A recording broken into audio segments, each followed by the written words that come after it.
kita mau masuk materi pelajaran yang ke-12 pada hari ini. Namun sebelum masuk ke materi yang ke-12 ini, saya pengen review kembali materi pertemuan kita yang ke-11. Apa materi ke-11?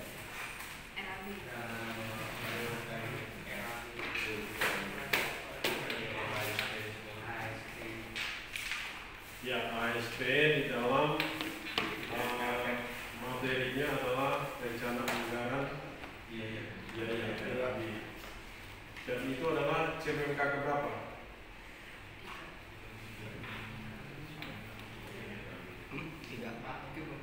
Ya?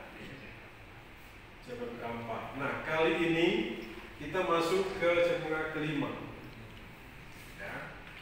CPMK kelima itu membahas terkait dengan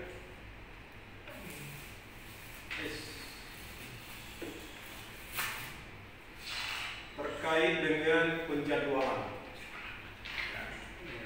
Penjadwalan berarti membuat schedule, membuat jadwal project, membuat schedule project. Di mana dengan berbagai metode. Kali ini adalah metode network planning. Itu ada network planning, ada Microsoft Project, ada Basecamp, dan ada nanti histogram resource. Bagaimana tenaga kerja itu, bagaimana equipment itu dibuat dalam bentuk historical dan histogramnya. Selesai 4 kali pertemuan di CPMK kelima ini, kita akan beranjak ke ujian akhir semester. Baik, kita masuk ke materi ini. CPMK 5, mahasiswa mampu menyusun penjadwalan proyek konstruksi. Terus dengan subnya itu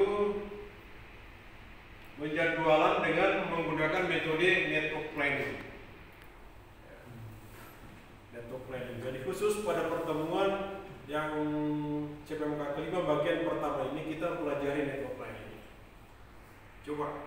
Siapa yang tahu apa itu network planning? Sebuah jaringan rencana. Tuh ya, network planning jaringan rencana ataupun perencanaan jaringan. Berarti kalau dikatakan jaringan berarti menghubungkan satu dengan yang lainnya dalam sebuah aktivitas. Ya, itu memang yang dikatakan dengan perencanaan jaringan dalam sebuah proyek konstruksi secara saling bertergantungan. Ini pengertiannya. Nah, ini bisa kita lakukan dengan dua metode, ya. Critical path method dan PEM. Tapi sudah kalian dapat pelajarannya kan? Sudah kan? Ada critical path method dan ada program evaluation and review technical. Itu terkait, ada beberapa orang mengatakan, salah satunya dari Fahmi, tetap ada menyebutkan definisinya ada kata jaringan. Ya.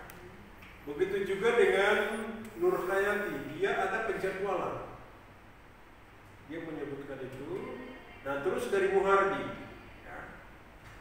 Dia perencanaan pengendalian yang dihubungkan dengan network. Kembali terhadap Dimyati dan Dimyati ya. Ini adalah jaringan kerja dan ketergantungan. Jadi itu pengertian daripada network planning itu sendiri. Jadi seperti kata pengertian tadi, ada perencanaan jaringan. Nah, ada dua cara untuk menggambar diagram network planning itu. Diagram network ya. Yang pertama dikatakan adalah arrow diagram method. Siapa yang tahu apa artinya arrow diagram method?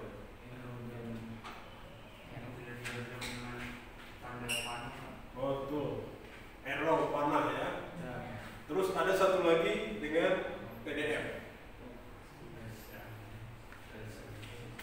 Nah, apa manfaat daripada network planning itu? Dengan adanya network planning berarti kita bisa merencanakan. Namanya di awal tadi juga sudah perencanaan. Berarti kita merencanakan ya. perencanaan suatu proyek yang kompleks, perencanaan schedule, menentukan kemungkinan pertukaran waktu dengan biaya dan probabilitas ya, penyelesaian sebuah proyek. Nah, bagaimana dengan simbol-simbol sebuah network planning itu? Nah, tadi kalau teman lihat ada panah, ini ada panah ini. Di simbolnya panah ini dikatakan dengan arrow, menyatakan suatu bentuk daripada kegiatan. Terus ada lingkaran kecil, itu disebut dengan dome ya. Itu adalah menyatakan sebuah peristiwa. Terus ada juga panah, tapi putus-putus. Itu disebut dummy, yang artinya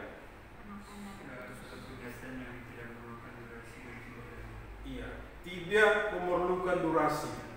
Ada kegiatan itu, tapi tidak ada durasinya. Bagaimana? Coba. Katakanlah kalian cuci motor. Kan cuci motor itu ada waktunya. Katakanlah setengah jam. Berarti ada kegiatannya. Ya, ada waktu. Nah, si cewek misalnya masak. Kalau bisa masak ya? Bisa Pak.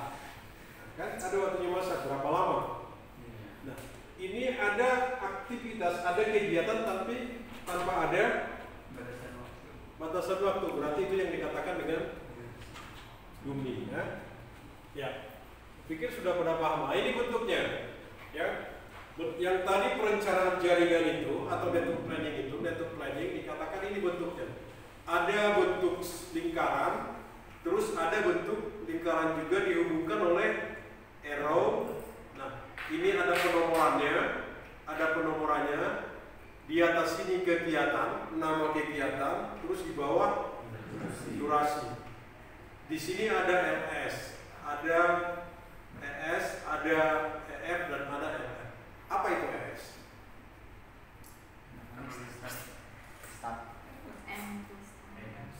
Ya, terus LS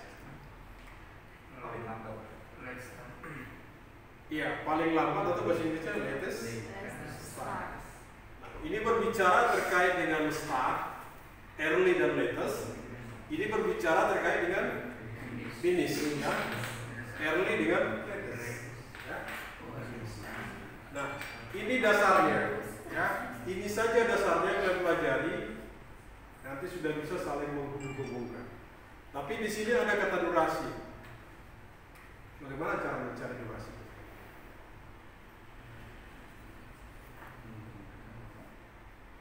Coba review umum. Kalau kita pelajari di CPMK 4, bagaimana mencari durasi?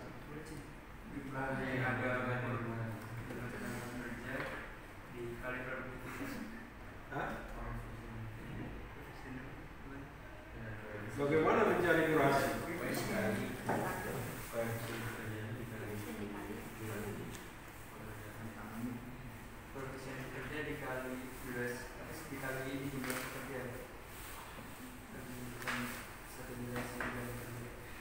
Ya, kurang fresh lagi ya. Durasi itu ditentukan ada faktor produktivitas. Faktor produktivitas ada atau produktivitas. Durasi itu ditentukan volume dibagi produktivitas. Nah, itu ya. Volume dibagi produktivitas. Produktivitas ini tergantung kalian merencanakan apakah cukup memakai satu orang atau satu alat. Wah enggak, saya mau cepat ini pakai 2 orang atau 2 alat atau pakai 10 alat 10 orang. Itu ya. Nah, ada kata durasi, makanya pelajaran kita ini ada hubungannya. Nggak bisa udah lewat 2 minggu kemarin, 3 minggu kemarin lupa, nggak bisa, ada hubungannya kita kan. Jadi seorang menyusun jadwal itu jadwal proyek, terlepas itu nanti dengan bantuan software atau manual, harus paham teori durasi. Bagaimana cara mendapatkannya? Oke, kita lanjutkan. Ini sama dengan tadi. Ini pengertiannya ya, sama dengan yang pertama tadi. Terus, nah ini bentuk daripada network planning ini. Nah, coba A ini apa namanya? Iya, dikatakan kegiatan A. Durasinya berapa? 2. Durasinya berapa? 2. Wah, waduh. Berapa durasinya? 1, Pak.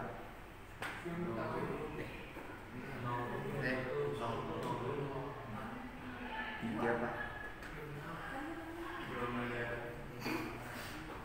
Berapa durasi? Kegiatan pertama itu Belum ada durasi. Durasi tadi gimana? Di bawah posisi durasi gimana? Iya toh, durasi kan di sini. Nah di bawah itu udah ada belum? Nah dari mana dapat 2, dari mana dapat 4? Ini karang-karang ya. Nah ini ada putus-putus ya. Yang tadi ada dummy. Nah ini pengertiannya ya. Dia tidak ada kegiatan, tidak ada durasi di sini. Tapi harus dihubungkan. Mungkin dia mau mencari lintasan kritisnya atau metode pekerjaannya yang paling efisien. Nah ini contohnya kritis dummy. Nah ini lagi. Nah jenis kegiatan A. Nah, ini artinya ini node 1, node 2, node 3. Jenis kegiatan A harus selesai terlebih dulu, baru kegiatan B dimulai. Ya, saling ketergantungan tadi. Nah, ada juga bentuk seperti ini. Berarti kegiatan F ini bisa dilakukan kalau kegiatan D, C, dan E sudah selesai. Ini saling ketergantungan itu ya. Nah ini juga sama.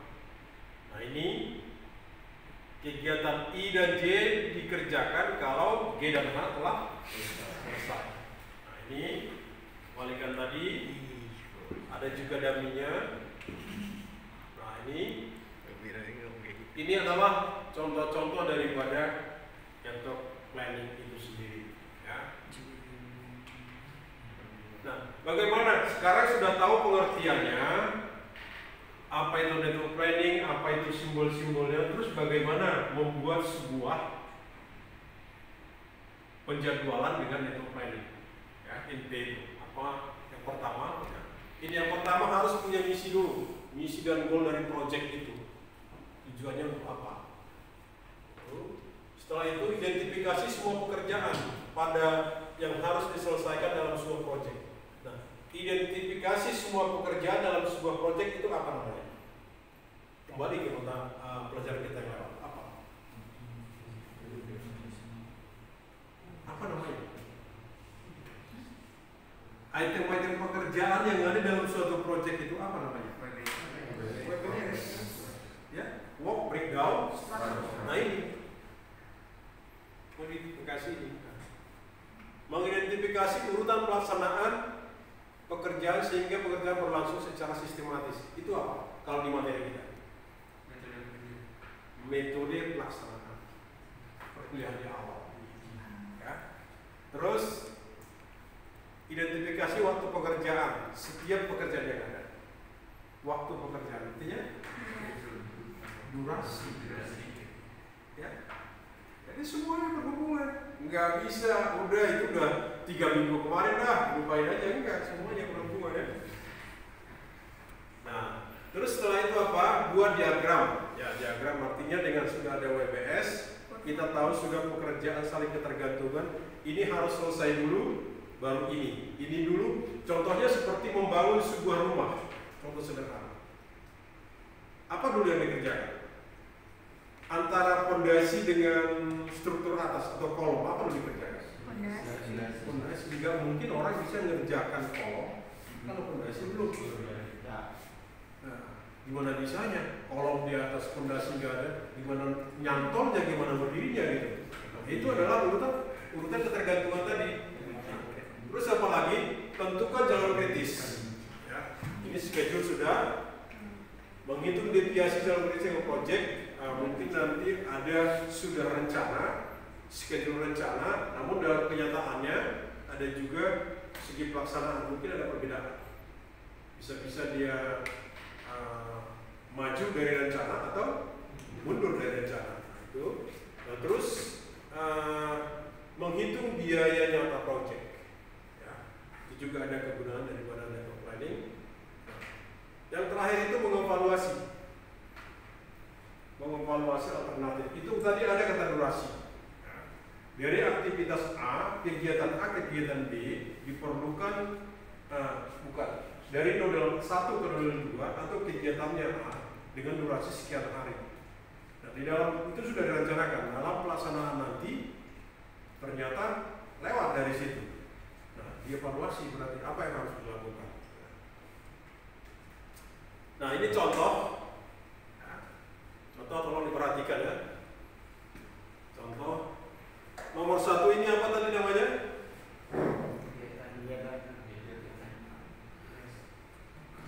Apa? Nomor 1 apa namanya? Durasi. No. Jadi node-nya ada berapa di sini? Atau lingkarannya ada berapa? 8. Oke, ada 6.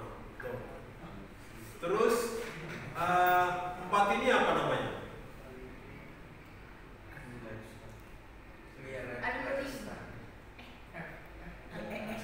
Kalau kita meninjau pekerjaan A, aktivitas A, 4 ini apa namanya?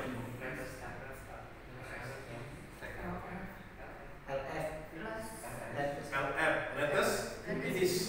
Karena kalau kegiatan A ini merupakan finish selesai ya, ini A. Nah, kalau kita masuk ke kegiatan D, berarti yang 4 ini apa?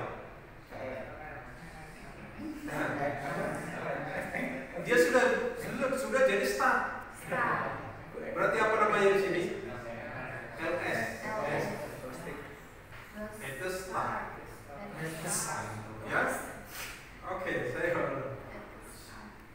masih apa namanya? Siapa? Oke, Mas Ali. Sekarang hanya Mas Ali yang jawab. Ya. Coba kita meninjau pekerjaan aktivitas F. Ini apa namanya ini? Oke. Terus kalau di aktivitas F ini nomor 12 di sini apa namanya? Hah?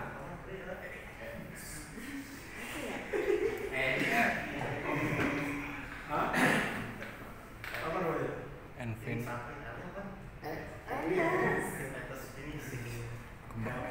Latest finish. Oke, nah ini coba perhatikan. Ini tadi nodal 1 dimulai dari 0 ke 0. Nah, kita mau menghitung. Ini ada durasi. Ya. Nah, di sini kelihatan. Nah, kalau early start ini, ya, dengan pekerjaan A itu berarti masuk ke node 2 ini berarti 0 ditambah 2 sama dengan 2. Terus yang bawahnya gimana?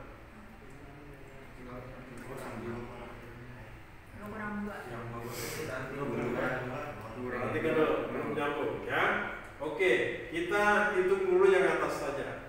Atau yang atas itu dikatakan dengan forward pass ya, perhitungan maju. Ya, kita hitung. Kalau yang hitungan bawah itu adalah perhitungan mundur. Back. Ya, back. Coba. Nah, ini 0 di sini ditambah durasi ini jadi 2. Di pekerjaan D ini ditambah durasi ini jadi 3. Kenapa di sini 4? Karena ini Pak yang B bawah karena ya dari node 1 ke node 3. Oke, karena di sini dia ada pemasukan panah 2, yaitu dengan aktivitas D dan aktivitas B, baru kita jumlahkan satu persatu. Yang diambil adalah yang paling besar. Ya, berarti di sini kan 0 ditambah 4. Dari sini tadi 3, dari sini 4, jadi yang diambil adalah 4. Oke. Nah, sekarang kita ke aktivitas E. Di sini sudah ada 4, ditambah dengan ini jadi 6. Lanjutin lagi ke aktivitas F. Ini ditambah dengan ini jadi 11. Oh, di sini 12. 7 tambah 5. Ya, karena memang dia ada dua pemasukan, Iya. 2 panah masuk. Ya. Nanti oke, kita lanjut dari sini dulu. Aktivitas C. Ini ditambah 7. Nah, terus 7 ditambah ini adalah 12. Ya. Akhirnya dipakailah yang 12. Ya. Ini tadi 11, ini 12, diambil yang terbesar.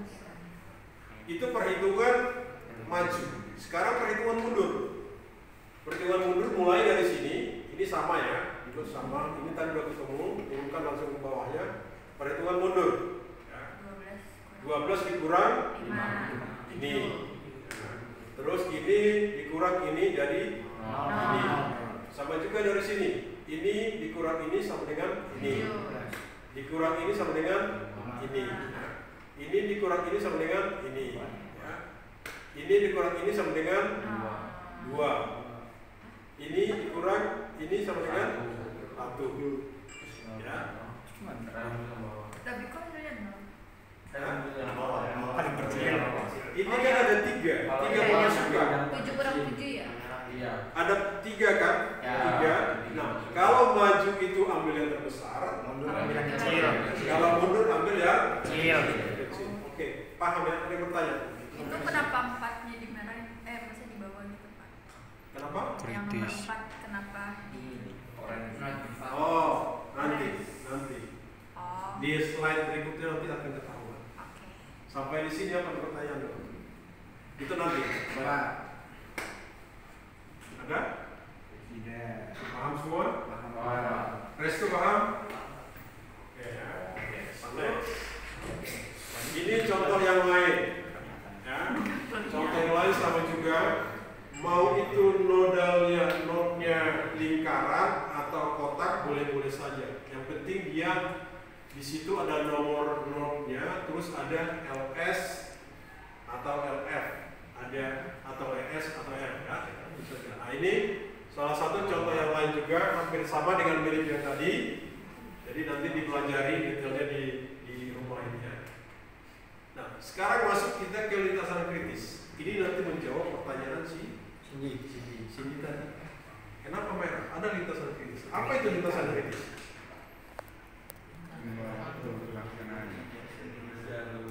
Tidak boleh dilampaui.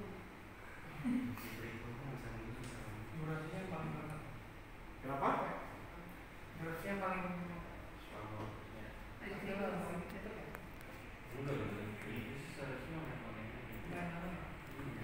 Ya, oke. Lintasan kritis itu tadi ada menjawab di sana. Apa tadi jawab Cindy? tidak boleh dilampaui. Iya, tidak boleh melampaui, betul. Terus di sini apa jawabannya tadi? Apa Pak ya? Paling lama atau paling panjang? Ya. Jadi ini pengertiannya bahwa lintasan kritis atau critical path itu Jauh mau waktu tidak boleh dilampaui. Itu kata Cindy tadi ya. Ya, ini kalau dilampaui pasti akan menjadi dikatakan di sini akan terjadi sebuah keterlambatan di proyek itu. Nah, di dalam bagaimana menentukan sebuah lintasan kritis, kembali ke awal tadi, ya, dengan metode critical path itu ada dikatakan early start tadi, ini dasarnya ini. Dari sini baru kita hitung berapa total floatnya. Ini formulanya. LF kurang ES kurang durasi, itu durasi. Ini pre-floatnya. Ya, ini. Nah, di sini ada jika nilai ini dan ES dan latest startnya atau ini sama dengan ini memiliki nilai total float dan pre-float sama dengan 0, itulah yang merupakan lintasan kritis. Yang memiliki nilai total float. Ya. Itu yang merupakan lintasan kritis dengan nilainya 0. Ya. Artinya apa? Total float, pre-float sama dengan 0 merupakan lintasan kritis. Ya, coba kita lihat contohnya biar ya.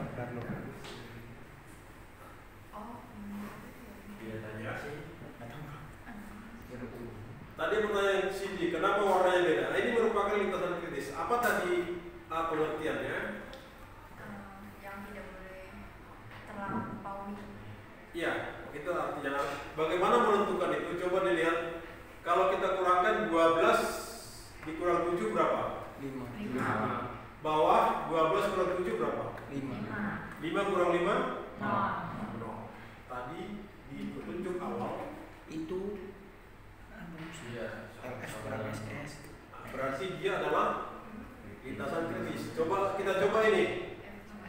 7 dikurang 7 bawah 7 kurang 7 0 kurang 0. Oke, berarti kita tes ini aktivitas B. Coba 4 kurang 2 berapa? 5 dikurang 4 berapa? 1. Selisihnya berapa? 1. 2. Berarti ya, berarti bukan 0, berarti dia bukan. Kritikal. Coba satu lagi, ini 12 kurang 6 12 kurang 7 5. selisihnya 1. berarti dia bukan termasuk lintasan kritis. Nah, seperti itu. Ya. Ya. Paham? Oke, kita lanjutkan.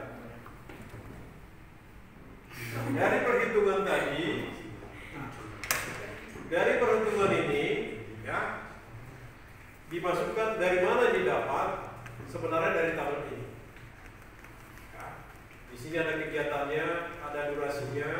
Nah, early startnya berapa, early finish berapa, late start berapa, late finish berapa, total plantnya berapa, pre-plotnya berapa. Nah, kalau itu nol semua, ini tadi ya, lintasan kritis, nol lintasan kritis. Ya. Itu cara menentukannya, mendapatkannya. Ya. Ada pertanyaan sampai di sini?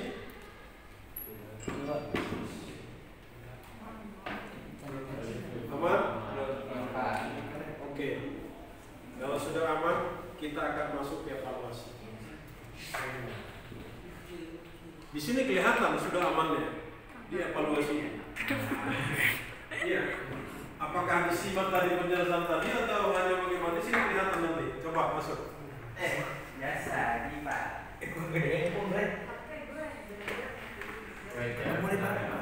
Coba evaluasi. Diban, tolong diban. Iya, bentar. Apa yang nggak punya HP?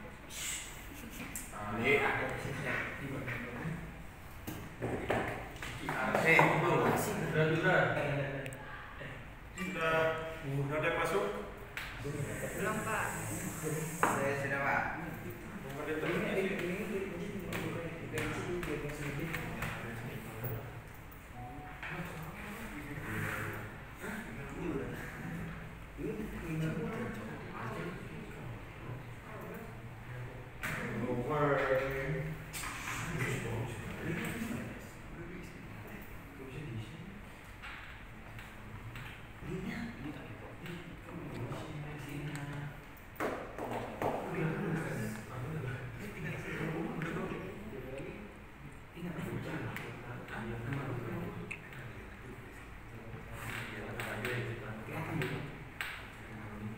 Muncul ya?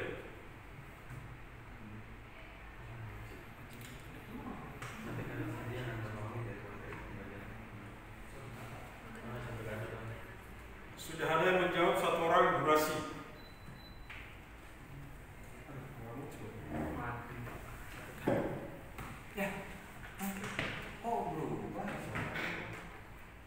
Satu kata aja.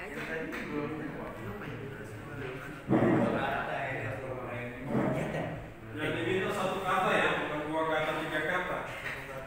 Saja yang terpahami dari pembelajaran.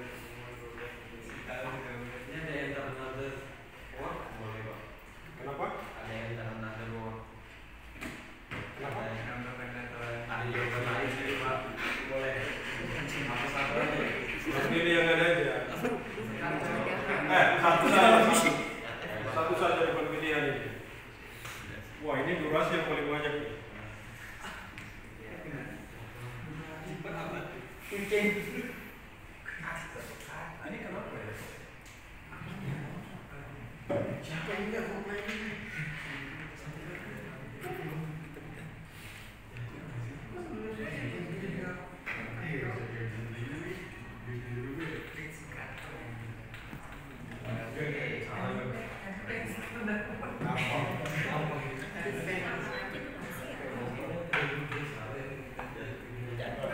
Planning di 2 malam nih.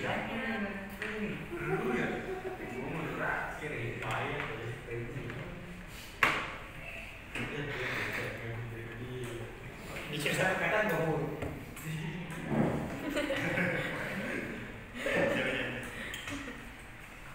Baru 11.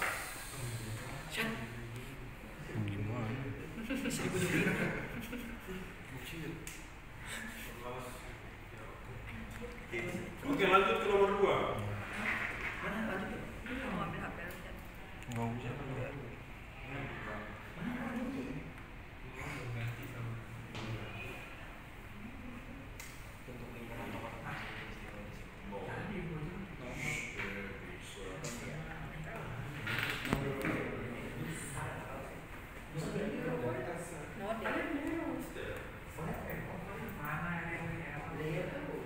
Chan.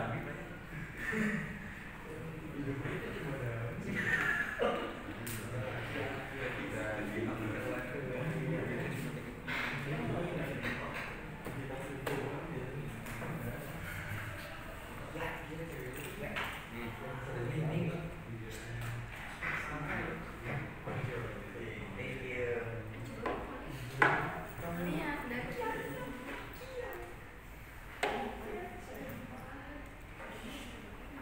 Ayo, sudah? Sudah, Pak. Sudah ya? Terus masuk. Oke. Catat pokoknya, Pak. Oke. Terus lanjut nomor 3. Ini mah Hasilnya sama dengan 0. Nomor 3. 5 arahnya.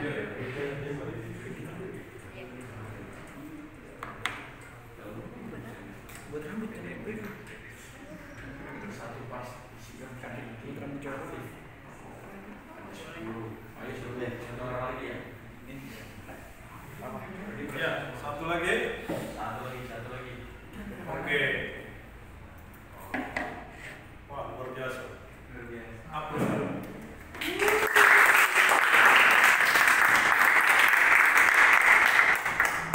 Ini membuktikan bahwa apa yang disampaikan tadi telah dipahami. Ya. Terlepas itu dipahami dengan cara kamu punya apa, kamu punya apa. Tapi dari hasil membuktikan, Fuling membuktikan bahwa sudah dipahami. Ternyata benar semua. Coba ini soal terakhir nggak ada kata 0 ya. Musikan masih. Saya kira seperti itu. Ada yang bertanya materi daripada network planning, penjadwalan dengan network planning sudah selesai. Ada yang ditanyakan sampai di sini?